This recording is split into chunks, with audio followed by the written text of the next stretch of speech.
Allô, ici CHPHD. Félicitations, vous avez pris la décision d'acheter votre unité. Donc, soit votre maison, soit votre condo, soit votre multi-revenu ou multi-habitation. Donc, là, c'est le moment où vous vous demandez quelles sont les prochaines étapes, qu'est-ce que je dois faire, est-ce que je vais survivre, il faut que je trouve quelqu'un pour m'aider. Eh bien, aujourd'hui, moi, je vous détaille ma situation, ce que j'ai traversé, toutes les étapes que j'ai dû traverser pour arriver où je suis maintenant en tant que propriétaire. Donc, ça n'a pas été les plus faciles, ce n'est toujours pas les plus faciles. Mais écoute, avec quelques petits conseils, un peu d'expérience et puis beaucoup de courage, tu peux aller à travers le tout. Gardez en tête que je vous raconte mon expérience. L'expérience pourrait être complètement différente dépendamment des personnes avec lesquelles vous vous entourez et également dépendamment du secteur, dépendamment de l'immeuble, dépendamment du nombre d'appartements. Et oui, il y a plein de facteurs qui peuvent influencer la fin, l'outcome. Mais en gros, ça devrait être assez similaire en termes de flow, on va dire. Tout d'abord, comment avons-nous pris notre décision de changer, c'est-à-dire de quitter locataire et aller propriétaire? Donc, on habitait au niveau de Montréal-Brossard, c'est-à-dire sur la rive sud de Montréal, et les prix du loyer commençaient à vraiment aller vraiment très haut. Donc, pour un 4,5, on était déjà autour de 1250-1300 par mois. À ce prix-là, on s'est dit, écoute, autant acheter et on va voir la suite après. Dans mon esprit d'entrepreneur, dans mon esprit d'investisseur, je me suis dit, je veux pas une maison, je veux pas un condo, je veux une unité ou deux unités qui pourront me générer des revenus. Donc, je me suis dirigé vers duplex, triplex, quadruplex. Après avoir pris la décision d'être propriétaire, maintenant c'est la chasse aux courtiers. Courtier hypothécaire et courtier immobilier. Dans la plupart des cas, moi je vous dirais, trouvez quelqu'un pour vous aider. Même si ce n'est pas un courtier, trouvez quelqu'un d'expérience tout d'abord qui pourrait vous guider. Quelqu'un qui est déjà passé par l'achat, qui pourrait vous guider et vous aider. Et après ça, vous pourrez trouver un courtier, que ce soit courtier hypothécaire ou courtier immobilier. Parce que dans tous les cas, les courtiers, ce sont des humains et les courtiers, ils pensent à leur poche, premièrement. Donc, vous n'êtes pas le premier de leurs soucis. Ils pensent premièrement à leur bourse, ensuite à la bourse du courtier vendeur et ensuite à vous faire les poches. Non, je rigole. Mais les courtiers, ce sont des humains, ils cherchent leurs bénéfices, donc ne vous focalisez pas à 100% sur eux. Cherchez des gens neutres qui pourront vous aider dans cette histoire, parce que c'est vraiment pas le 1 plus 1 égale 2. J'ai contacté plein de courtiers hypothécaires, j'ai contacté des banques, tout ça. La plupart de ceux avec qui vous allez faire affaire ne vont pas vouloir décrire les étapes pour vous. Rappelez-vous, c'est une game de chiffres, c'est une game d'argent. Donc, les gens cherchent à faire leur argent quick. Donc, c'est pas tout le monde qui va s'arrêter, prendre le temps de vous expliquer les affaires. De mon côté, mon courtier était moyen. Mon courtier m'a quand même aidé à compléter ma transaction. Je n'ai pas aimé beaucoup de choses, mais au final, j'ai la propriété. Même si j'aurais pu l'obtenir à au moins 12 000 moins cher, même 13 000 moins cher, un truc comme ça.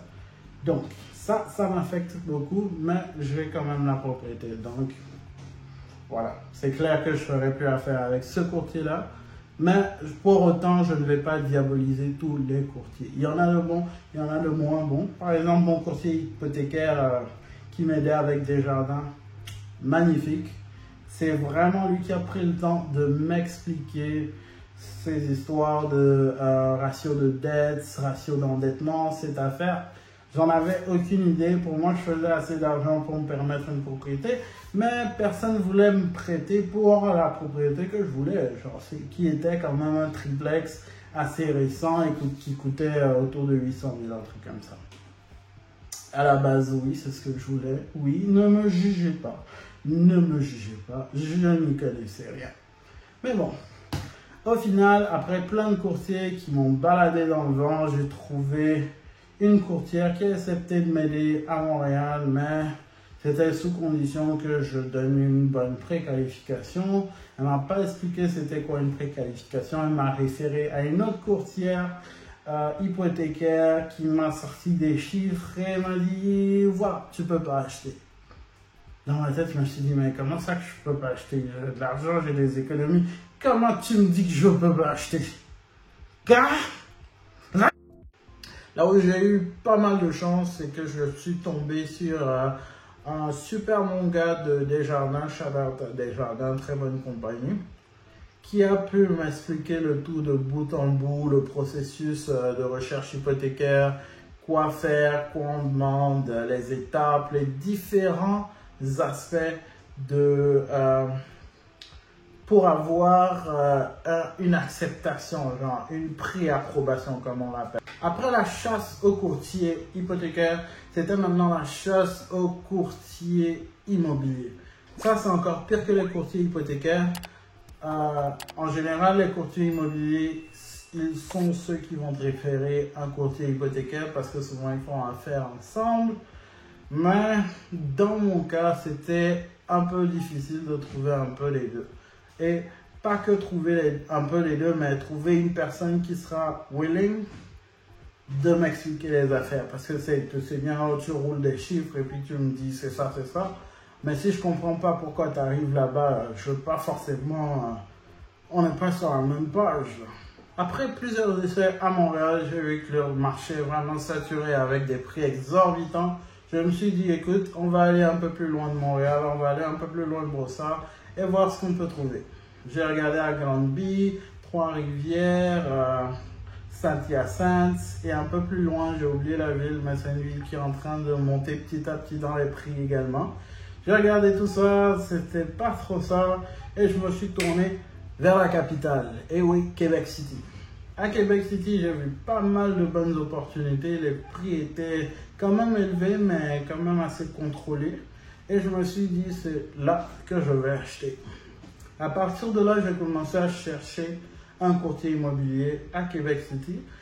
Après mon expérience à Montréal, je me suis donné l'image que ce sera la même expérience à Québec City. J'aurais dû prendre mon temps et chercher un bon courtier pour pouvoir m'aider à travers les étapes. Parce que, oui, j'ai regretté un peu. Oui. Petite pause juste pour vous dire merci à tous ceux qui suivent la chaîne. Merci à tous ceux qui laissent un like, aiment la vidéo et la partagent. Merci à ceux qui s'abonnent. Ça aide beaucoup pour le développement de la chaîne. Merci et continuez. J'avais trouvé un couple de courtiers immobiliers, je pense que les deux étaient courtiers immobiliers ou l'un était soutien de l'autre, je sais vraiment pas c'est quoi la dynamique dedans, mais je parle à l'un, l'autre me répond 2 jours après je reprends l'autre, après les rendez-vous sont manqués, les appels ne sont pas faits. Au bout d'un moment, j'étais en mode, ok, j'en ai marre. Donc, j'ai trouvé un deuxième courtier immobilier. La manière dont je l'ai cherché, j'ai regardé tous ceux qui avaient l'air d'être disponibles et j'ai vu cette personne à qui j'ai envoyé un message pour voir si elle était disponible pour pouvoir être ma courtière immobilière. Donc cette madame a gentiment accepté, tout était cool jusqu'à ce que tout coule. Voilà, t'as vu la blague? T'as vu la blague? Tout était cool jusqu'à ce que tout coule. Oui, j'ai regretté d'avoir pris un courtier immobilier comme ça. J'aurais dû faire une enquête plus diligente, mais bon, ça, c'est pour une autre vidéo. J'aurai une vidéo par rapport aux erreurs que j'ai faites lors de mon prochain achat.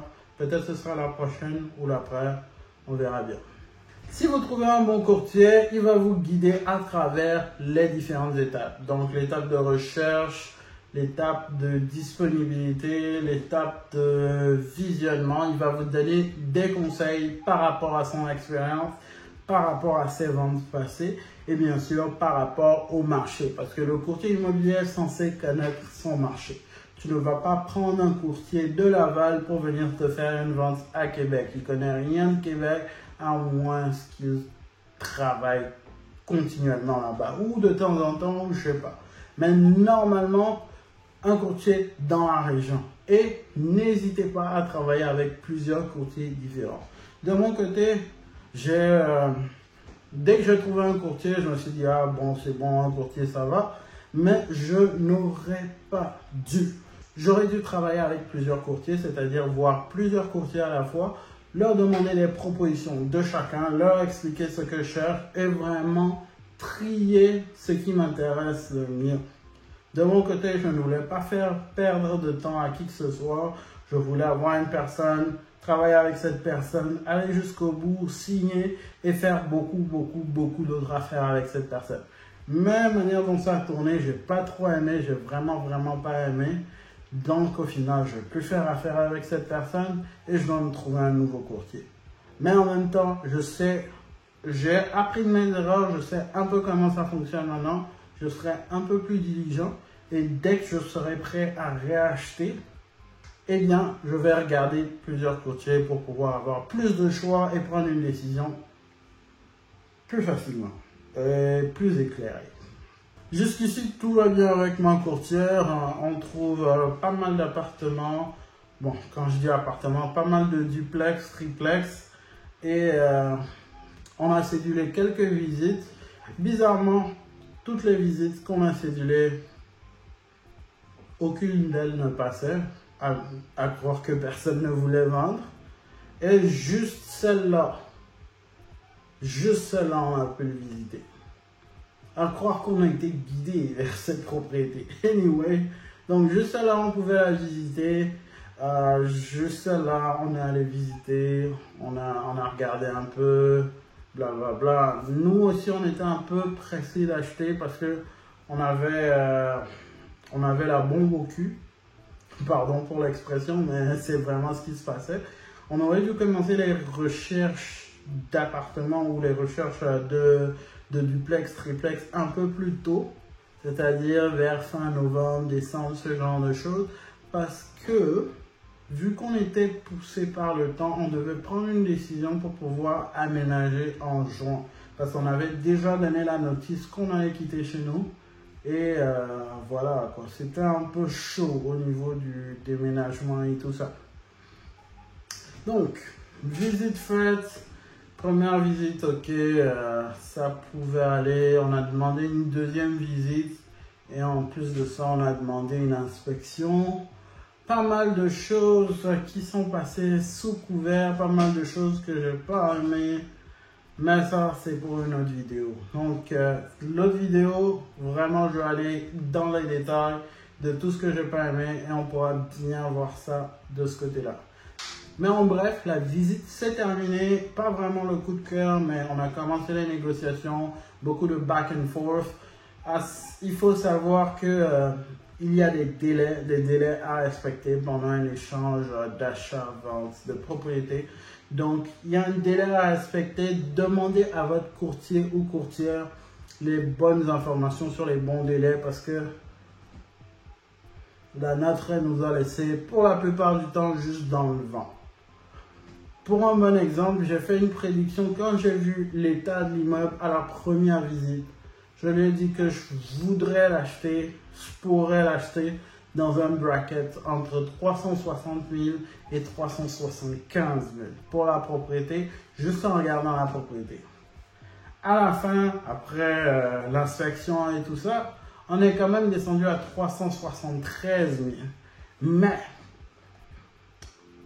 avec des petits détails que j'ai remarqués après, des petites choses qu'elle a laissé passer sous les radars, des petites choses que j'aurais dû être plus vigilant, je pense que j'aurais pu être capable d'acheter à 365 000. 365. Donc, pas mal d'économies sur ce coup-là. Je ne vais pas juste me mettre sur le dos du courtier. C'est de ma faute. Je ne connaissais pas trop. Je ne connaissais pas le marché. Je ne connaissais pas la situation. Je ne connaissais pas les frais de réparation, tout ça. Je ne connaissais pas tout ça. Donc, c'est en partie de ma faute. Mais, au moins, c'est une bonne expérience que j'ai maintenant, que j'ai cumulée et que prochainement, je pourrai éviter. Donc voilà, les back and forth sont finis, les échanges sont finis, le prix négocié, les ententes signées. Maintenant, c'est le moment de définir la prise de possession. Très très important pour la prise de possession, définissez très clairement comment vous allez prendre possession, à quel moment, surtout si vous devez déménager. Je répète, surtout si vous devez déménager. Nous, de notre côté, la prise de possession a été un vrai cauchemar, un vrai calvaire.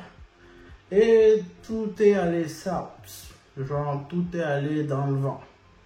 On est arrivé, la propriété était fermée, alors que j'avais expressément demandé de la laisser ouverte. J'avais un camion de déménageurs plein sans pouvoir déménager.